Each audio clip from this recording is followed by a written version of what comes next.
Friends, मैं आपका mentor AK Singh और आज फिर हम अपने DSSP NTT स्पेशल क्लासेस देखेंगे। और NTT स्पेशल क्लासेस में हम क्या कर रहे हैं, मॉक टेस्ट की सीरीज़ कर रहे हैं। यानी कि आपको मैंने कहा था कि NTT और PRT में हमें चलना होता है उल्टा, यानी कि आपके मॉक टेस्ट, फिर प्रैक्टिस टेस्ट, फिर आपके PY को और फिर आपकी थ्योरी चलना पड़ता है। और TGT में चलना होता है हमें इस तरफ से, यानी कि पहले हमारा थ्योरी, फिर आपका PYQ और फिर आपके प्रैक्टिस टेस्ट, फिर आपके मॉक टेस्ट। ये आपको मैंने कई बार बता चुका है, तो इस लिए आपको इस तरह ही तैयारी करनी चाहिए। यानी कि इसलिए आपके सबसे पहले मॉक टेस्ट कराए जा रहे हैं। तो चलिए आज के मॉक टेस्ट देखते हैं, यानी कि आपका मॉक टेस्ट की जो सीरीज चल रही है आज उसे देखते हैं। और एक चीज़ आपको क्या करना है, वीडियो को लाइक करना है, यूट्यूब चैनल को सब्सक्राइब करके रखना है और टेलीग्राम चैनल को ज्वाइन करके रख लेना है। इससे क्या होगा, इससे आपको जितने PDF हैं, जितने भी आपके मॉक टेस्ट के PDF मिलेंगे, कोई इंपॉर्टेंट PDF होगा तो वो आपको कहाँ मिलेगा, टेलीग्राम चैनल पर। जितने भी अभी तक मॉक टेस्ट की सीरीज़ हुई है वो सारी की सारी आपको उसके PDF कहाँ मिले हैं, टेलीग्राम चैनल पर मिले हैं। चाहे ये हो सकता है कि एक मतलब ऐसा कि जैसे कि आज वीडियो आई तो उससे अगले दिन आपको PDF मिल जाएगा। और अभी तक क्या है, 11 हो चुके हैं, यानी कि 11 आपके मॉक टेस्ट हो चुके हैं और आज है 12वां, यानी 11 आपको टेलीग्राम चैनल पर मिल गए होंगे। टेलीग्राम चैनल से ज्वाइन कर आप क्या कर लो, वहाँ से निकाल के अपनी प्रैक्टिस करना स्टार्ट करो।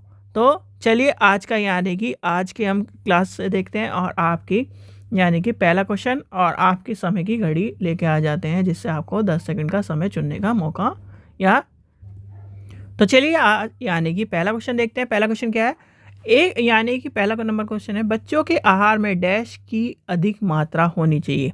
तो बच्चों के आहार में किसकी मात्रा अधिक होनी चाहिए, तो आपको बताना है। और ये इस तरह का क्वेश्चन कई बार आपके सामने आ चुका है और आपने इस तरह क्वेश्चन को कई बार कर चुका है। तो इसका क्या आंसर होगा, देखो जब आहार की बात आए तो आहार में आपको क्या होना चाहिए, देखो केवल वाला ऑप्शन क्या होगा, केवल वाला ऑप्शन कहाँ पर सीमित था और कहाँ पर, यानी कि CTET में भी आपको मैंने बताया था केवल वाले ऑप्शन कभी भी नहीं होते हैं। फिर आता है यानी कि क्या होना चाहिए, पनीर और पनीर पर सीमित रहना, ये भी एक तरह से कहीं ना कहीं ये हो जाएगा। अब आ जाता है साबुत अनाज और उच्चता की बात आती है, यानी कि ऑप्शन नंबर पहला इसका आंसर हो जाएगा, ऑप्शन नंबर पहले का पहला, यानी क्वेश्चन नंबर पहले का पहला हो जाएगा। चलिए क्वेश्चन नंबर 2 देखते हैं। क्वेश्चन नंबर 2 क्या कह रहा है, बच्चों यानी कि छोटे बच्चों के लिए सकारात्मक सेहत क्यों महत्वपूर्ण है, आपको बताना है। भाई सकारात्मकता, चाहे आप शारीरिक हो, चाहे मानसिक हो, चाहे सामाजिक हो, अगर यानी कि उसमें सकारात्मकता नहीं होगी तो आपका जो व्यक्तित्व है, आपका जो जीवन है, आपका जो ज्ञान प्रदान करने की क्षमता है, चाहे आप छोटे हो चाहे बड़े हो। आप मान लीजिए अभी आप तैयारी कर रहे हो और मैक्सिमम आपकी एज क्या है, मान लीजिए 25 से 30 के बीच में मान के चलते हैं, और आपको मैं रोज़ स्ट्रेस दूँ, यानी कि रोज़ क्या है आपको नेगेटिविटी दो, तो आपका क्या होगा, उस पर एक इम्पैक्ट पड़ेगा। क्या पड़ेगा, एक इम्पैक्ट पड़ेगा। और इम्पैक्ट ऐसा पड़ेगा कि आप क्या होगा, आप करने वाले थे यानी कि 70-80% लाने वाले थे, और वहाँ पर क्या है, जब सकारात्मकता नहीं नकारात्मकता हो जाएगी तो आपके वही 30-40% पे टिक जाएंगे। तो इस चीज़ का इसलिए आपको ध्यान रखना चाहिए, चाहे बच्चे हो चाहे बड़े हो। तो इसका आंसर क्या होगा, इसका आंसर होगा संपूर्ण शारीरिक और मानसिक स्वास्थ्य के लिए अत्यंत महत्वपूर्ण होता है। ठीक है, चलिए आगे चलते हैं। क्वेश्चन नंबर नेक्स्ट देखते हैं। क्वेश्चन नंबर नेक्स्ट क्या कह रहा है, क्वेश्चन नंबर 3 क्या कह रहा है, बच्चों को डैश के लिए प्रोत्साहित करके उन्हें बचपन के मोटापे से बचाया जा सकता है। तो क्या होगा इसका आंसर, आपको बताना है। देखो जब मोटापे की बात आती है, आजकल का बच्चा क्या है, आपने देखा होगा छोटी छोटी उम्र में ही बच्चे मोटे और कहीं ना कहीं थुलथुले से, जैसे कहते हैं ना टेडी बियर टाइप हो रहे हैं। क्यों हो रहे हैं, क्योंकि वो क्या है, वो फिजिकली गेम नहीं खेल रहे हैं, फिजिकली इन चीज़ों के एक्सेप्टेबल नहीं है। वो क्या कर रहे हैं, फ़ोन में लगे हैं, मोबाइल चला रहे हैं। तो इसका क्या कारण होगा, यानी कि अब ये मत लगा देना वीडियो गेम वाला, यानी कि नहीं, अधिक चलने और सक्रिय रूप से में खेलना, यानी कि प्रोत्साहन करना चाहिए उन्हें। क्या करना चाहिए, ऑप्शन नंबर 1। क्योंकि पहले आपने देखा था, चाहे वो गाँव का बच्चा हो चाहे शहर का बच्चा हो, तो फिजिकली क्या ना गेम खेलता था, कबड्डी खेल रहा है, फुटबॉल खेल रहा है, बास्केटबॉल खेल रहा है। तो कहीं ना कहीं अब बहुत सारे बच्चे होते थे जैसे हमारी एज में, आप सब भी हमारी एज के हो, तो क्या है, यानी कि जेन जी को छोड़ के, जेन जी मतलब 2000 के बाद के बच्चे जो होते हैं जेन जी माने गए, तो जेन जी को छोड़ के कहीं ना कहीं जो हमारी एज की, यानी पिछले 19, जिसने क्या है 2 सदियाँ देखी है, 2 सदियाँ मतलब उसने 20वीं सदी भी देखी, 21वीं सदी भी देखी है। जैसे कि मान लीजिए कोई 1992 से 2000 के बीच के आसपास, यानी 90 का 2000 से पीछे वाला, जिसने उसने उस 20वीं सदी देखी, 21वीं सदी भी देख रहा हो, तो कहीं ना कहीं इस चीज़ का पता होना चाहिए। तो कहीं ना कहीं वो बच्चे क्या थे, स्कूल से आते थे, ट्यूशन जाना होता था तो जाते थे, नहीं तो क्या करते थे, बैट बॉल उठाते थे और खेलने चल जाते थे।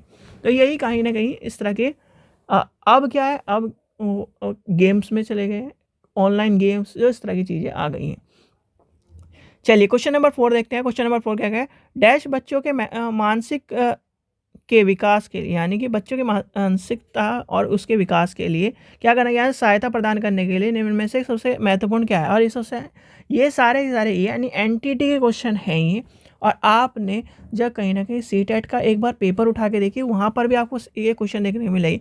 इसलिए एनटीटी के पेपर, यानी कि ये प्रैक्टिस सेट के साथ आपको सीटेट के पेपर भी कराए जाएंगे, जिससे आपको क्या है एक बेहतर चीज़ मिल जाए। तो इसका आंसर बताइए आपको क्या है, इसका आंसर क्या होगा। देखो, जब इस तरह की आ जाए, मानसिकता की बात आ जाए, यानी कि मस्तिष्क की बात आ जाए, तो क्या है आपके बच्चे के मस्तिष्क की बात हो रही है, मस्तिष्क के विकास की बात हो रही है, मानसिकता के विकास की बात होती है, तो क्या है हमें क्या लेना चाहिए। तो इसका आंसर हो जाए पोषक और संतुलन भोजन कराना चाहिए, यानी कि क्या है संतुलन भोजन, यानी कि ऑप्शन नंबर डी हो जाएगा।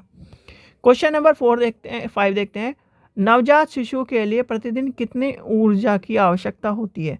भैया आप क्या हो, एनटीटी की तैयारी कर रहे हो, किसकी तैयारी कर रहे हो, एनटीटी की तैयारी कर रहे हो।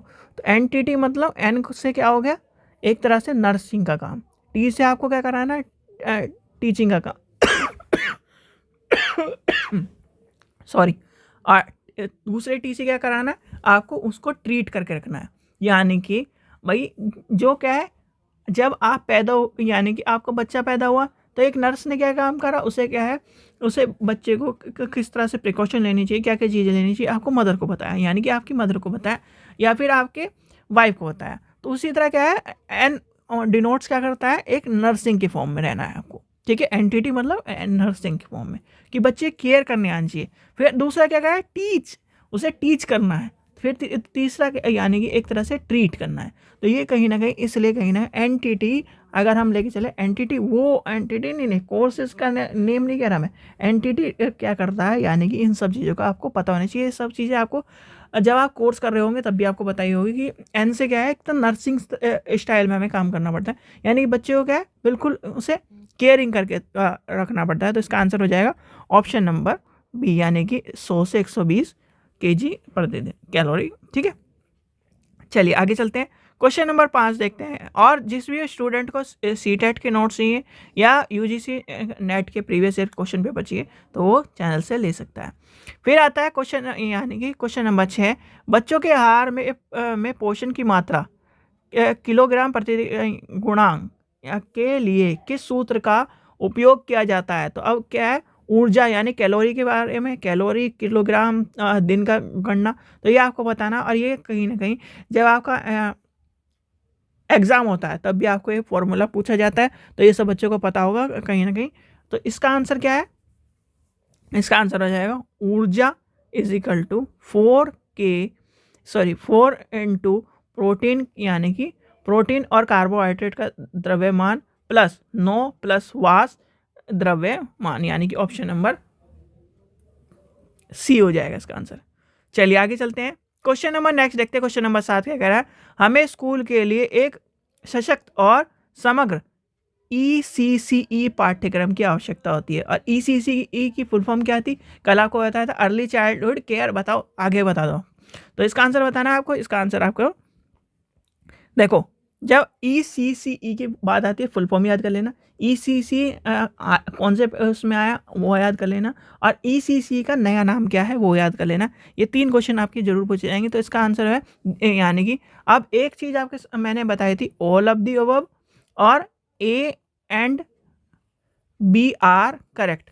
तो A and B are correct, तो मतलब अब इसमें क्या है, दिए गए विकल्प सभी सही है, तो आंख बंद करके इसे लगा देना। तो इसमें क्या है, बच्चों के कौशल और निर्माण की बात, बच्चों के में जिज्ञासा पैदा करने की बात, और सुरक्षित और प्रेरणादायक कक्षा बनाने की बात कही गई है। चलिए आगे चलते हैं। क्वेश्चन नंबर 8 देखते हैं। प्रारंभिक बाल्यावस्था शिक्षा को यानी बाल्यावस्था शिक्षा को किस अन्य नाम से जाना जाता है? तो आपको बताना है भैया किस नाम से जाना जाता है। आप बताओ क्या कर रहे हो, कौन सा कोर्स है आपका, यानी कौन सा कोर्स है आपका? कोर्स है यानी कि NTT है। अब NTT को हिंदी में क्या कहेंगे? Nursing teaching training. तो नर्सरी टीचिंग ट्रेनिंग। तो N से हो गया यानी कि नर्सरी, यानी N मतलब नर्सरी टीचर ट्रेनिंग। और आपका क्या है, दूसरा N क्या है आपका? नर्सिंग, यानी एक तरह से NN यानी कि नर्सिंग के तौर पर आपको भी एक तरह से बच्चे को केयर करनी होती है। क्वेश्चन नंबर 9 देखते हैं। क्वेश्चन नंबर 9 क्या कह रहा है? एक सशक्त ECC पाठ्यक्रम में डैश शामिल होता है। तो आपको बताना है ECC के पाठ्यक्रम में शामिल क्या होता है। देखो जब ECC की बात आती है तो ECC में आपका क्या है, आपका समय समाप्त हो गया। तो उसमें क्या हो जाएगा? विकास के सभी क्षेत्र होने चाहिए, सामाजिक, भावनात्मक, शारीरिक और एक तरह से भाषिक। तो ये बात आपको मेरे को, चलो ECC छोड़ दो, मैं यानी कि इस वर्ड को हटा दूँ। आप ये बताओ सामाजिक, भावनात्मक, शारीरिक और भाषिक क्या आपके PRT में इम्पोर्टेंट नहीं है? क्या आपके TGT में इम्पोर्टेंट नहीं है? क्या आपके PRT में इम्पोर्टेंट नहीं है? क्या आपके असिस्टेंट प्रोफेसर में इम्पोर्टेंट नहीं है? तो ये सब चीज़ें सब जगह इम्पोर्टेंट है, पर कहीं ना कहीं हम जब पहले स्थान की बात कर रहे हैं, जब हम क्या कर रहे हैं, तो ये वीडियो डिस्टर्ब हो गई। तो क्या है मतलब कि हम क्या कर रहे हैं, सब जगह बात कर रहे हैं, तो इस चीज़ का ध्यान रखना। चलिए लास्ट देखते हैं, आज का लास्ट क्वेश्चन। क्वेश्चन नंबर 10 देखते हैं। नियोजित ECC पाठ्यक्रम में डैश परिवेश को बढ़ावा देना चाहिए। तो किस चीज़ को बढ़ावा देना चाहिए? तो आपको बताना है, यानी कि इसका 10वीं का आंसर क्या होगा, यानी कि क्वेश्चन नंबर 10।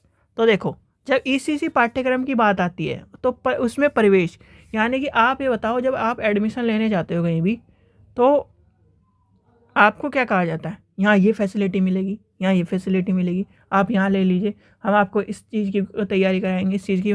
तो क्या आकर्षण, क्या हो जाएगा? आकर्षण और प्रेरणा। तो क्या हो जाएगा? आकर्षण और प्रेरणा। यानी कि आप जब कहीं भी कॉलेज में जाते हो, प्राइवेट कॉलेज में या फिर किसी कॉलेज में जाते हो, तो आपको क्या बोलते हैं? आकर्षण दिखाया जाता है। आप किसी घर में जाते हो या दुकान में जाते हो तो आकर्षण।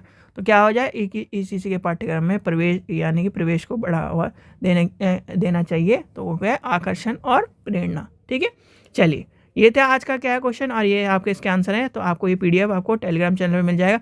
आशा करता हूँ आपको वीडियो पसंद आए तो लाइक करें, चैनल को सब्सक्राइब करें, वीडियो को ज़्यादा शेयर करें। Thank you.